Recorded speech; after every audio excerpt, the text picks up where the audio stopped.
day 2 of the LaFontaine Baldwin Symposium, and just over my shoulder you'll see about 100 people talking about the themes that were raised in His Highness The Aga Khan's speech last night. So we're talking about pluralism, we're talking about active citizenship, we're talking about what it means to be Canadian. We're asking people to bring their own perspective to what they heard, to share it in amongst their table mates, and then at the end of this we're going to have the tables report back and share what they have been sharing.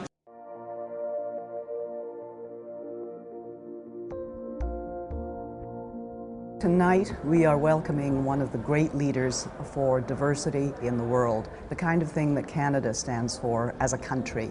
The Aga Khan really understands in a worldwide sense. He is the spiritual leader of approximately 14 million Ismailis. In his own being, he encompasses the world. He was born in Geneva, spent his childhood in Nairobi, attended Le Rosey School in Switzerland, and graduated from Harvard University in the United States in 1959. When he was 20 and still a student at Harvard, he succeeded as the hereditary Imam. I was at university here in Canada at exactly the same time when His Highness became Aga Khan, and I remember vividly how I thought he must have felt knowing that suddenly he had this enormous responsibility at our age. The Aga Khan seeks to create bridges between the developed and the developing world. This is done with a very conscious sense of the dignity of all human beings. With the Aga Khan and what he represents, we are a better country. Your Highness.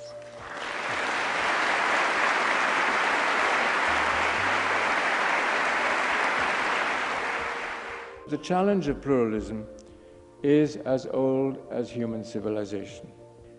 Amy Chua of the Yale Law School recently published a persuasive warning about the decline and fall of history's dominant empires. Their downward spiral, she says, stemmed from their embrace of intolerant and exclusionist attitudes. She cites 7 examples, from ancient Persia to the modern United States, from ancient Rome and the Tang Empire in China to the Spanish, Dutch, and British empires. In each case, pluralism was a critical variable. This brings me to the story of Canada, shaped by 2 European cultures. This dual inheritance was an apparent weakness at one point, but it was transformed into an enormous strength, thanks to leaders like LaFontaine and Baldwin. We started this 10 years ago for a very good reason, which there was very little understanding in Canada of why we do the things right that we do right. Nobody could really say, you know, where does pluralism come from? Where does our attitude towards immigration come from?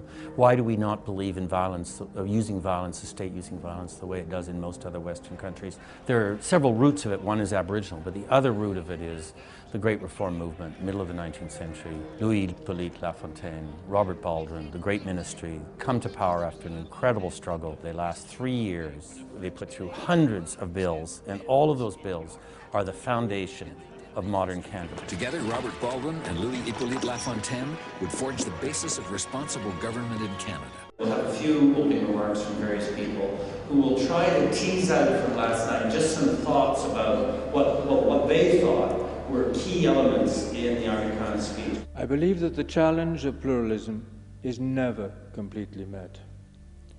Pluralism is a process and not a product.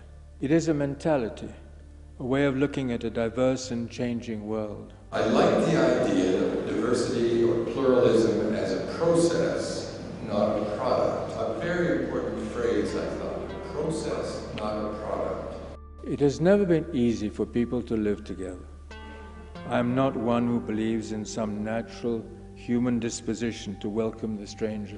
People are not naturally inclined to be inclusive. The way we communicate with one another has been revolutionized. But more communication has not meant more cooperation. A wide open internet allows divisive information to travel as far and as fast as reliable information. The amount of information or misinformation that exists on the internet. When we talk about diversity, we often use the metaphor of achieving social harmony. But perhaps we might also employ an additional musical comparison, a fitting image, as we meet tonight in this distinguished musical setting. We might talk not just about the ideal of harmony, the sounding of a single chord, but also about counterpoint. In counterpoint, each voice follows a separate musical line, but always as part of a single work of art, with a sense both of independence and belonging. The issue is not whether differences are engaged, but rather what differences are being engaged in society. We should strive not only for the acceptance and tolerance of diversity, but rather strive for the celebration of diversity. We are at a particularly complex moment in human history. The challenges of diversity are frightening for many people in societies all around the world, but diversity also has the capacity to inspire. As we think about pluralism, we should be open to the fact that there may be a variety of best practices, a diversity of diversities, and a pluralism of pluralisms.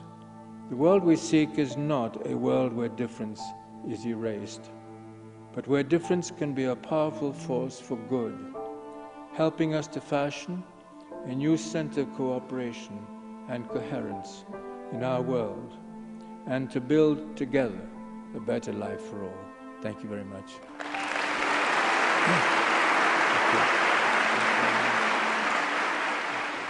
You sit down at these round tables and dozens of ideas come out. Big ideas, small ideas. We gather them all up.